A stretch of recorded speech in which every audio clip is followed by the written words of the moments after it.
Oke teman-teman, tanpa berlama-lama lagi, kita langsung saja ke soal pembahasan SKB Tenaga Pengendali Organisme Pengganggu Tumbuhan atau POPT bagian keempat. Nomor 1.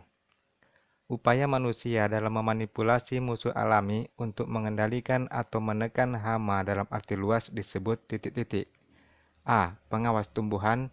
B. Pengendalian hayati. C. Pengendalian organisme. D. Pengendalian hama. Atau E. Pengawas mutu. Pembahasannya, pengendalian hayati adalah upaya manusia dalam memanipulasi musuh alami untuk mengendalikan atau menekan hama dalam arti luas. Berkaitan dengan pengendalian alami, peran musuh alami tersebut dalam mengendalikan populasi hama dalam arti luas sebagaimana tanpa adanya campur tangan manusia. Jadi jawabannya adalah B. Pengendalian hayati. Nomor 2. Makhluk hidup mikroskopik yang dapat menimbulkan pengaruh yang tidak menguntungkan bagi makhluk hidup lain melalui sekresi antibiotik, parasitasi, dan lain-lain. Agen pengendali yang dimaksud adalah titik-titik. A. Predator. B. Parasitoid. C. Patogen. D. Antagonis. Atau E. Pemakan gulma. Pembahasannya, dalam pengendalian binatang hama, agen pengendali yang umumnya digunakan adalah predator, parasitoid, patogen, antagonis, dan pemakan gulma. Antagonis yaitu makhluk hidup mikroskopik yang dapat menimbulkan pengaruh yang tidak menguntungkan bagi makhluk hidup lain melalui sekresi antibiotik, parasitasi, kerusakan fisik, dan bentuk-bentuk penghambatan lain seperti persaingan untuk memperoleh hara dan ruang tumbuh. Jadi jawabannya adalah D. Antagonis. Nomor 3.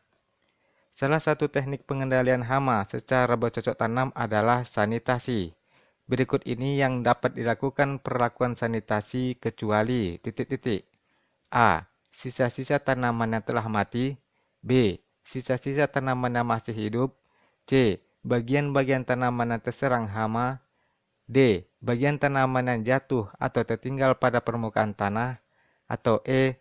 Tanaman selama musim prapanen. Pembahasannya, sanitasi artinya membersihkan sisa-sisa atau bagian-bagian tanaman setelah panen.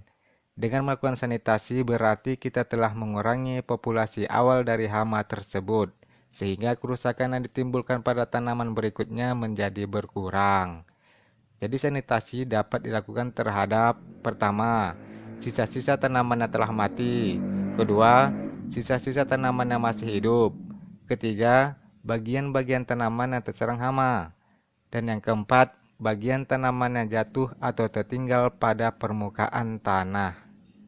Jadi jawabannya adalah E. Tanaman selama musim prapanen.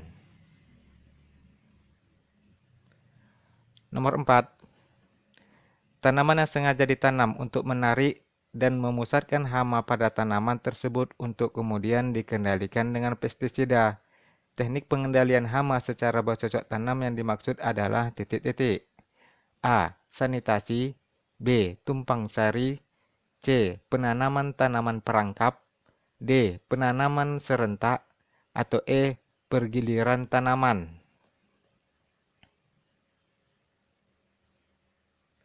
Pembahasannya, tanaman perangkap adalah tanaman yang sengaja ditanam untuk menarik dan memusatkan hama pada tanaman tersebut untuk kemudian dikendalikan dengan pestisida. Contohnya, jagung dan kacang hijau yang ditanam di antara tanaman kapas dapat mengurangi populasi Sundapteryx dan Heliopsis sp pada tanaman kapas.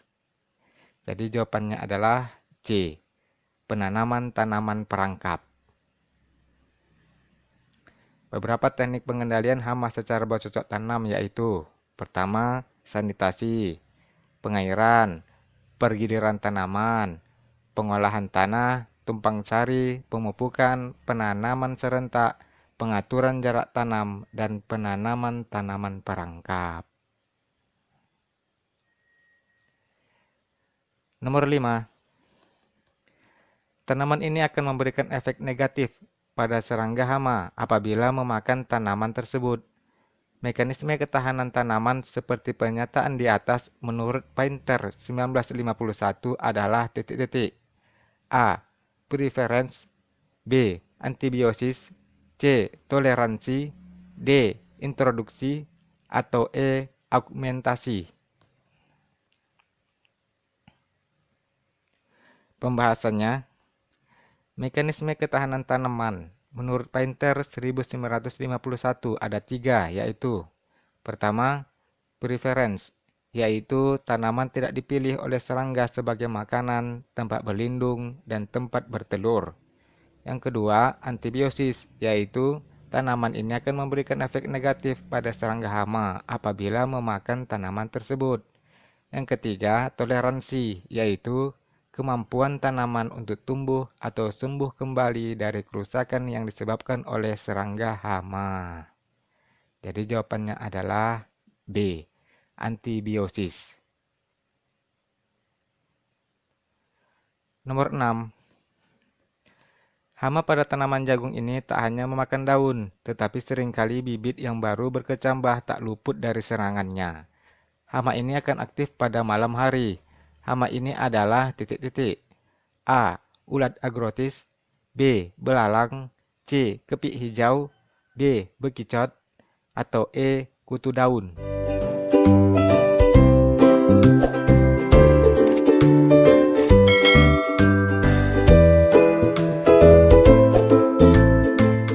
Pembahasannya, hama pemakan daun atau Agrotis ipsilon, ulat agrotis atau yang lebih sering disebut black cutworm atau ulat pemotong hitam, tak hanya memakan daun, tetapi seringkali bibit yang baru berkecambah tak luput dari serangannya. Hama ini akan aktif pada malam hari, jadi tidak mudah dijumpai pada siang hari. Jadi jawabannya adalah A. Ulat agrotis. Nomor 7. Pengendalian hama tumbuhan secara mekanik bertujuan untuk titik-titik.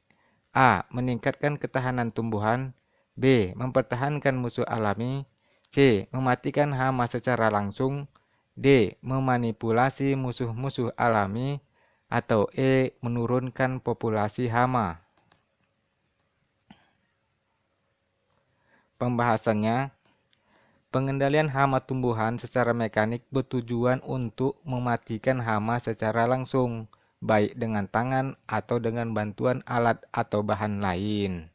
Cara pengendalian secara mekanik antara lain, pertama, gropiokan, kedua, pengusiran, ketiga, pemasang perangkap, yang keempat, pengambilan dengan tangan. Jadi jawabannya adalah C, mematikan hama secara langsung. Nomor 8. Salah satu perlakuan atau tindakan yang termasuk pengendalian fisik adalah penghalang atau barir yang dimaksudkan untuk titik-titik. A. Mengurangi populasi hama. B. Mematikan hama gudang. C. Alat memonitoring serangga. D. Membatasi pergerakan serangga hama. Atau E. Menghambat perkembangbiakan hama. Pembahasannya, penghalang atau barir dimaksudkan untuk membatasi pergerakan serangga hama sehingga tidak menjadi masalah bagi petani. Berbagai bentuk penghalang misalnya berupa pematang yang ditinggikan, adanya lubang atau selokan jebakan yang dibuat di sekeliling pertanaman, buah yang dibungkus, dan lain-lain. Contohnya, nangka yang dibungkus untuk mencegah lalat buah meletakkan telur. Jadi jawabannya adalah D. Membatasi pergerakan serangga hama. Nomor 9. Dengan sifatnya yang tergantung pada inang atau mangsanya, maka sekaligus kehidupan musuh alami itu juga dipengaruhi oleh titik-titik. A. Suhu. B. Iklim. C. Cahaya. D. Status hara tanaman. Atau E. Jasad pengganggu.